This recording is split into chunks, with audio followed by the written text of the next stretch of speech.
Hello and welcome to your favorite comic book YouTube channel, Cartoonist Kayfabe. My name is Jim Rugg. I'm Ed Piskor.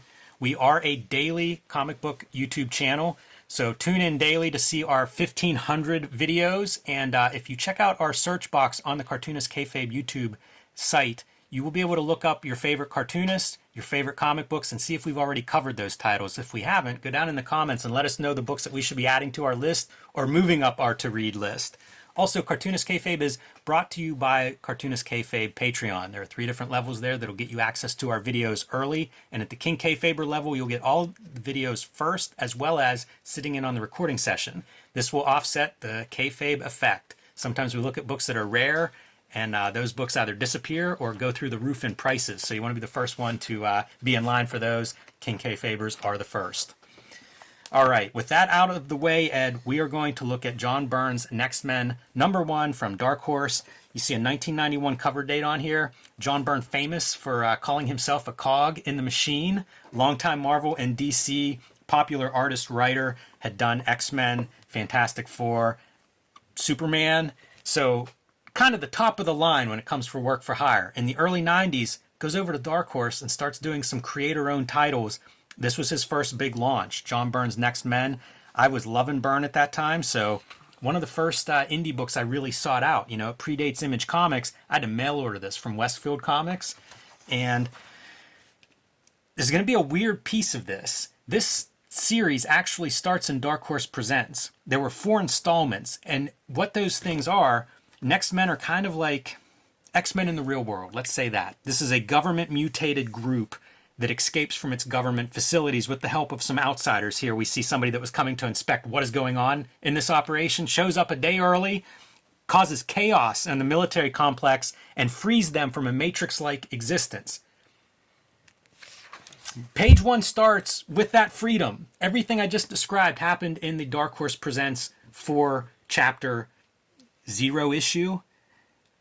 I don't know why it doesn't start there. It's not the best foot forward because, like, I need that origin story. I know it exists. So when I was rereading this week, it's like, oh yeah, okay, yeah.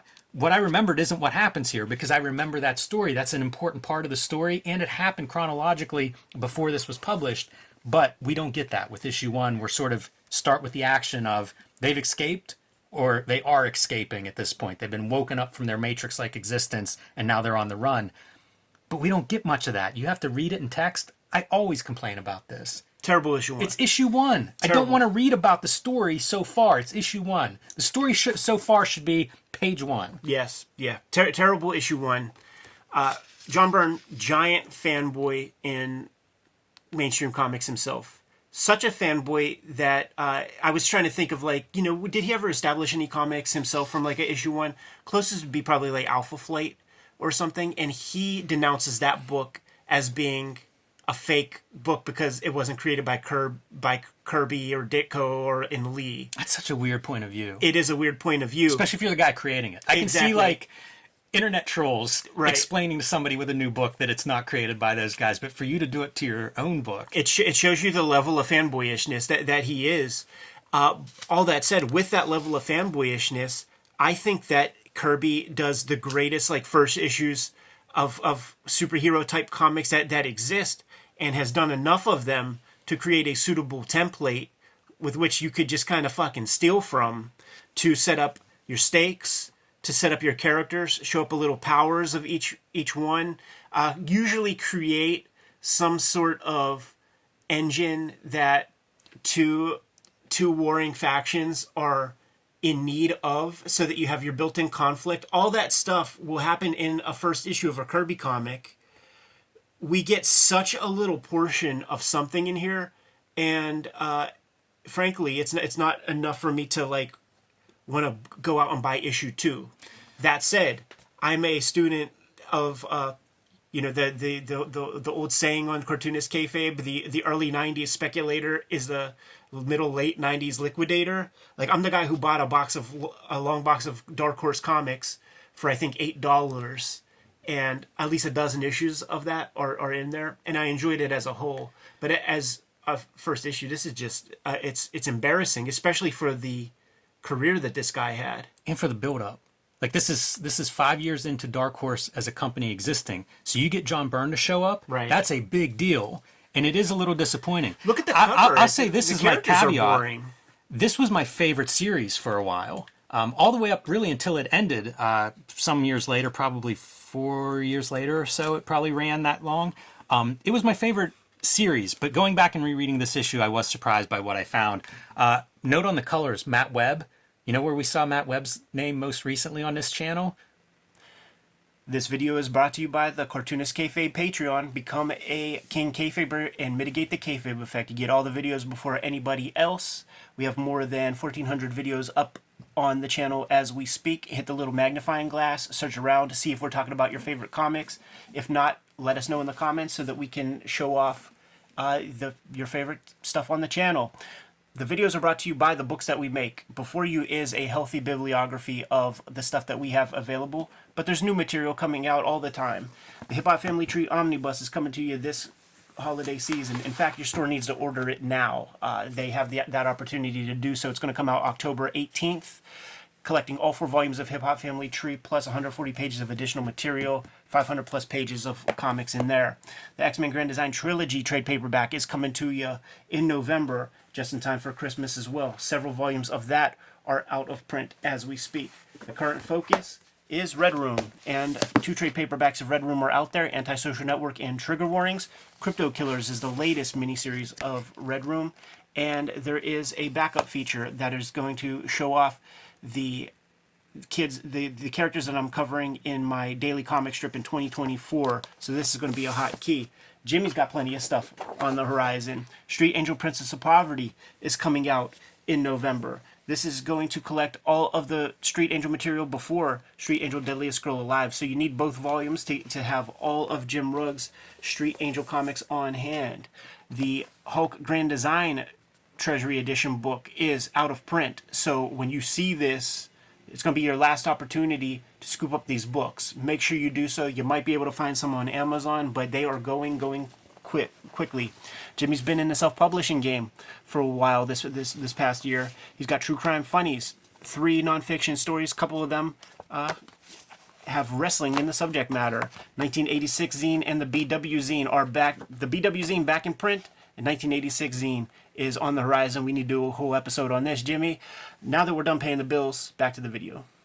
He colored John Fury, Alex Toth's that Korean guy. War strip, and we were pretty harsh on that color job. But you see here, it's mostly flat colors, so got no problem with the coloring per se. But I was surprised to see that name and then make that connection. But it's funny because, like you say, I'm surprised that I kept with this series after issue 1. I probably had pre-ordered them, through the mail. Yeah. And once it gets running, I love it. But you're right about, like, those costumes are not too exciting, although they're going to peel out of there because the whole conceit is like they're on the run, like they're in the real world now. I don't know where I read the Zero stuff, the stuff that was in Dark Horse Presents, because it's in my head very clear, and I don't know if Dark Horse, they must have repackaged it at some point. There was an issue 0. Okay. Yeah, and it contains that stuff that you're talking about, because I never saw it in Dark Horse Presents, but I do have issue 0, and it is more eventful than this right here. But this is that period of John Byrne where it's going through the motions, John Byrne, with like all his textures and stuff, and it's very formulaic in its construction of like close up, mid shot, long shot, every page, pretty by the numbers. Put your perspective grids down, like he's not bringing anything like new aesthetically to the table. It's all sound. It's all the stuff we've seen before. There's also that piece at around this time when these very popular mainstream artists and cartoonists were deigning to do some indie works. It would be so much more rushed because obviously they're not getting their page rates, but you could tell that they weren't putting in the effort that they were on their more popular works. And for mainstream publishers, and a guy like Byrne, who's like, well, Alpha Flight is a nonsense book because it wasn't created by Jack Kirby. Like, you see where the mindset is. So like, where is that mindset when you have something that's completely not like even outside the Marvel universe? Like, to him, comics is Marvel DC. Here's my zag. This is January 1992. So I had read Jim Lee's X-Men and Rob Liefeld's X-Force and McFarlane's Spider-Man. I loved that stuff at the time. This is such a almost alternative, like B-list 80s kind of title. You know, it's so static in a way.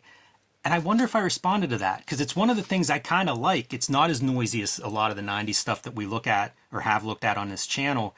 And in a weird way, I find that refreshing. I will concede that, like, at the time, like, this certainly, and he would hold it as like being more readable than anything but, say, Savage Dragon that came from Image Comics.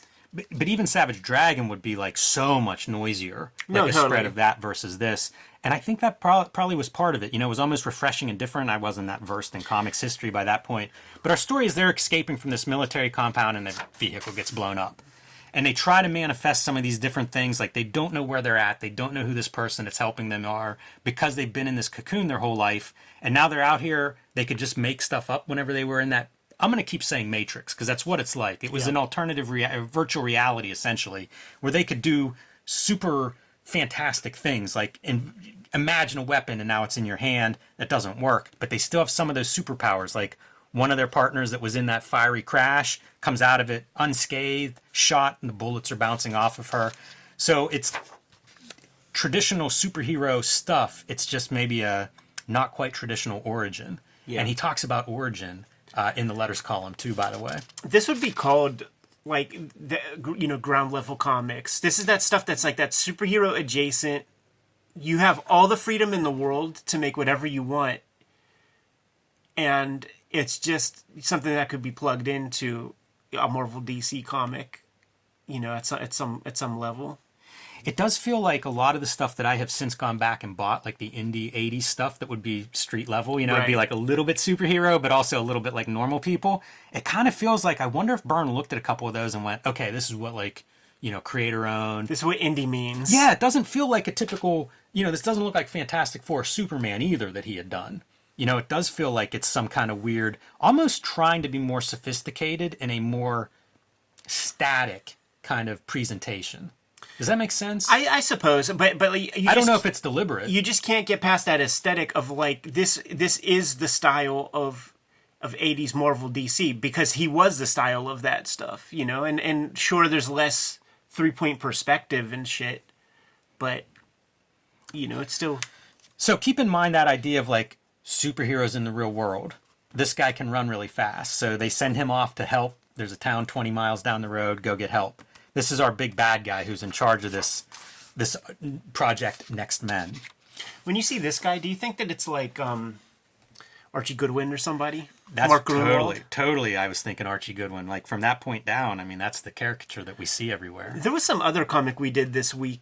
I forget already, man. That maybe it was even that Spawn comic that had like an Archie Goodwin kind of police chief or something. I do love whenever I think Archie Goodwin is sneaking in cameos.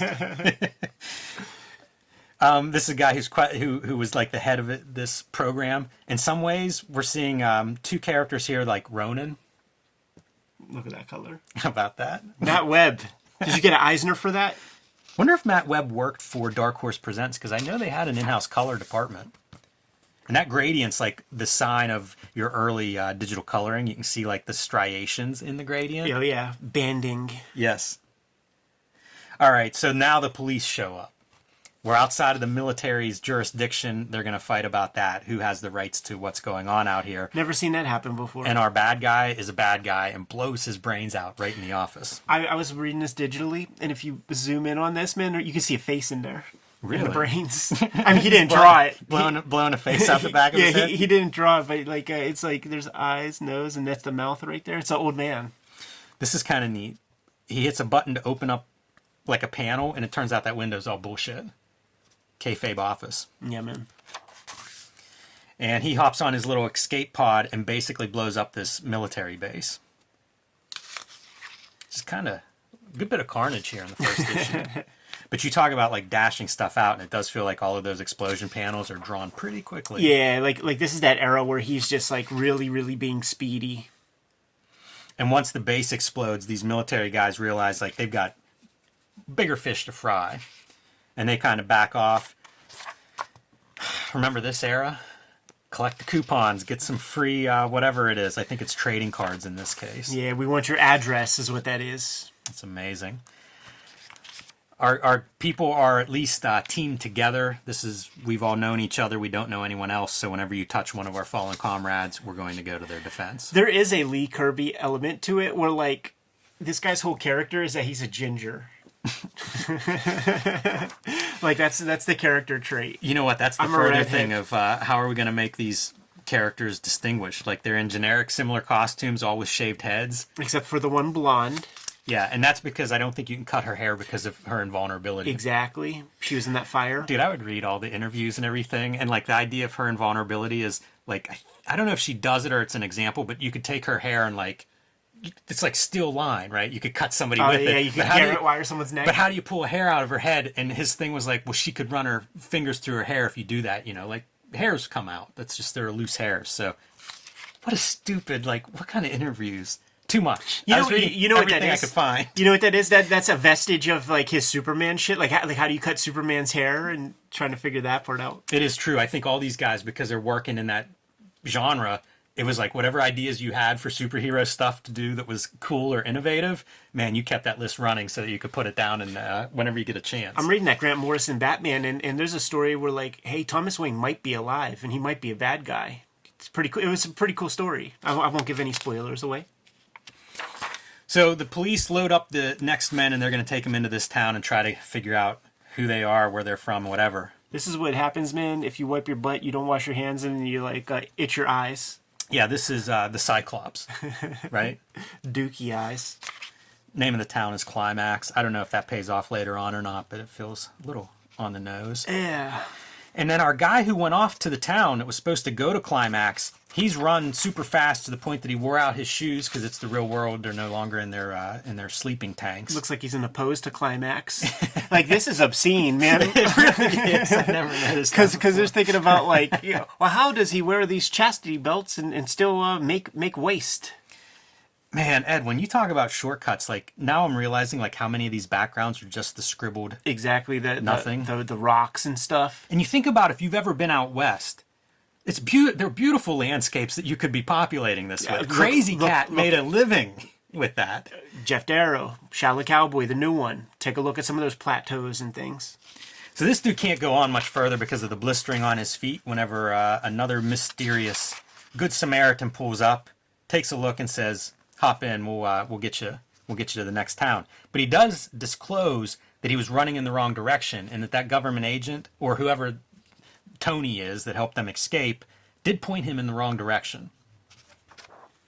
I feel like if she's new to this area and her car just got blown up with a rocket, maybe she's disoriented. I'm not ready to call her a bad guy yet, but it feels like that's a subplot that's being established. Loads him up, and then it's going to be like, all right, let's head back to the right direction and see what's happening.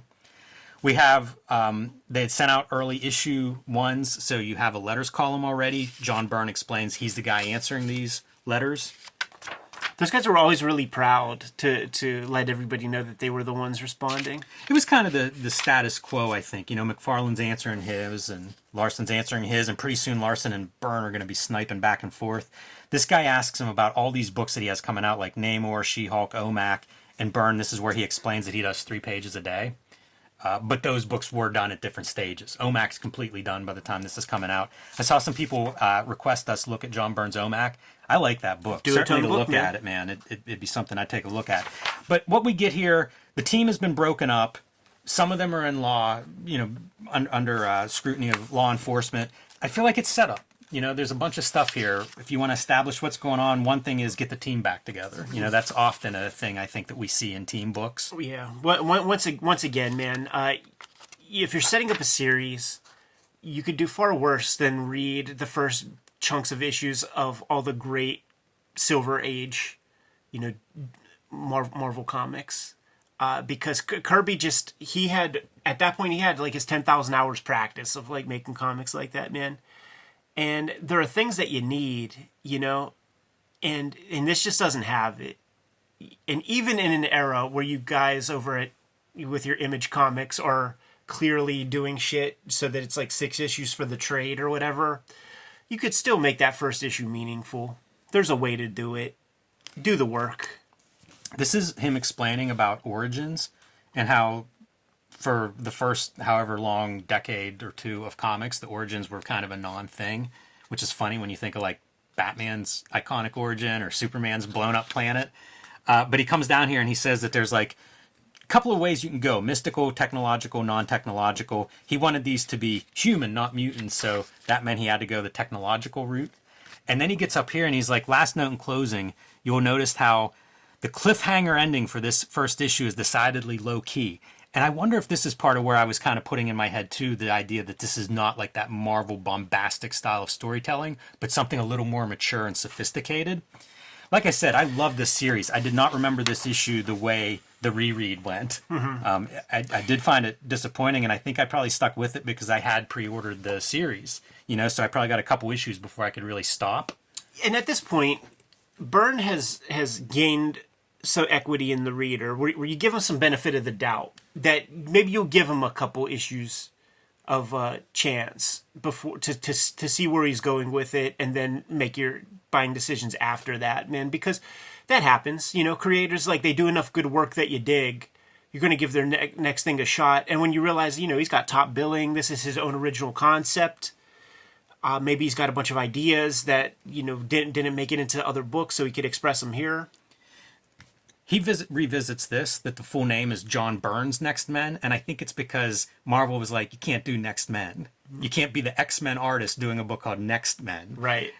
That's speculation. I can't remember if that's the reason, but he does explain it's John Byrne's Next Men a couple of times, and it is sort of to distinguish it from a possible X-Men. And as book. a kid, I mean, that was not lost on any of us. No, definitely not. Also, now I can't unsee this costume contraption. The little waist. Just a hole.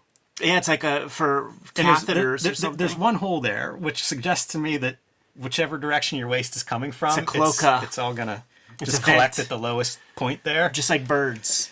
Wow. He also came back and did some issues for IDW. Yeah. I don't know when that, maybe 2010-ish, sometime around there. It's but true. It was like wrapping up the first series because there was like a cliffhanger at the end of the series, which always frustrated me. And so he came back and did like 9 more issues, I think, in the 2000s. There are these dudes I don't think that there will ever be a Sam Keith Image comic anymore. And John Byrne's been doing things at IDW. It's like, what went on there? He also did a book that came out before this called 2112, I think was the name of it. And it was a sci-fi book. Dark Horse published it. And it was connected to the Next Men stuff. Not in an obvious way because it's set in the future. But I think like the tech, it was almost like he's building a universe. Yeah. In the science fiction kind of world. And so that may have been part of the lack of real answers in issue 1, is that it was almost like a mystery was part of what you're getting pitched here. It's a bigger story. Maybe. I don't remember all of that, but I do remember being psyched for it. I wonder if Whipping Boy is in the Next Men universe. I believe that it is. Are you serious? I bought and read Whipping Boy, the paperback novel that he writes in the process of Next Men coming out. And I do think there's like a tangential implication that those two are in a shared world. Interesting. Yeah. I was just joking. I had no idea how much of a burn victim I was. Straight up, man. Good to go? Yes. Kayfabers, like, follow, subscribe to the YouTube channel. Hit the bell so that we can notify you when new vids are available. We're a daily YouTube channel, and we have more than 1,400 videos out there right now. Chances are we might have talked about your favorite comics, but if we didn't, search around, let us know, and we will bump those books up to the top of our reading list. We have a Patreon where the King Kayfabers can get in early and see all our videos before anybody else. They hang out with us in a live stream recording chat session. We've got 36 people in the chat right now as we speak. Mitigates the kayfabe effect, like I said, man. But ultimately, the videos are brought to you by the books that we make. So, Jimmy, can you please tell the people what you have forthcoming? Street Angel, Princess of Poverty is my next big release. This is coming out from Image Comics in November, and you can pre-order it now at your local comic shop. I encourage you to do so. It's how they know how many copies to print. This is a follow-up to Street Angel, Deadliest Girl Alive. It collects all of the comics featuring Street Angel that are not in Deadliest Girl Alive. Still available at your local comic shop, so pick up both. You'll have the complete Street Angel set. Hulk Grand Design has apparently gone out of print, at least at the distribution level. So if you haven't picked up Hulk Grand Design, this Treasury Edition yet, I encourage you to do so. These may get harder and harder to find. they may be impossible to find before too long. I've also been self-publishing. These are my latest zines, BW and 1986, celebrating the black and white explosion as well as the greatest year in comics history. And True Crime Funnies, 3 nonfiction stories, including 2 wrestling stories. You can read these on patreon.com/JimRugg. You can get digital copies on my website, and later this year I will be offering print copies on my website. Got some big books coming out in time for the holiday season this year, Jimmy. The Hip Hop Family Tree Omnibus is coming out in October 18th, I believe, which means that your comic shop is in the process of being able to order this comic right now. Do not take for granted that it'll just be on the shelves, because so many of these, I've been promoting it for several months now. So many of these are accounted for right now through online sales, and there's a finite amount of them in existence. 500 plus pages, collects all 4 volumes of Hip Hop Family Tree, plus 150 pages of extras that are not in those first 4 volumes. So this is kind of the ultimate statement. It's not the only holiday comic that I'm going to have out for this season. The X-Men Grand Design Trilogy trade paperback is coming to you in 2023. I think it's coming out in November. I do have some out-of-print volumes of X-Men Grand Design out there, so it's going to be your chance to get all of my X-Men Grand Design series inside of one package. Red Room is the current focus, and Crypto Killers is the third in a series of Red Room comics I put out there. 2 trade paperbacks out there, Trigger Warnings and The Antisocial Network. Crypto Killers is going to be 4 issues in total, and the 3rd issue is a hot key because it contains the first appearance of the characters who are going to be in my daily comic strip that I'm going to start putting out in January 1st, 2024. So make sure you get your hands on this one if you see it, because I could see that one being like, one of my comics that goes up in value. Jimmy, this is not the only way to support the Cartoonist Kayfabe channel, however. Can you please let the people know how to do that? You can subscribe to the Cartoonist Kayfabe newsletter at the links below this video. You can also find Cartoonist Kayfabe t-shirts, merchandise, mugs, hats, stickers, and lots more at our spread shop. That link is also under this video in the show notes. All good ways to support the channel. Give them those marching orders, Jimmy. We'll be on our way. Read more comics.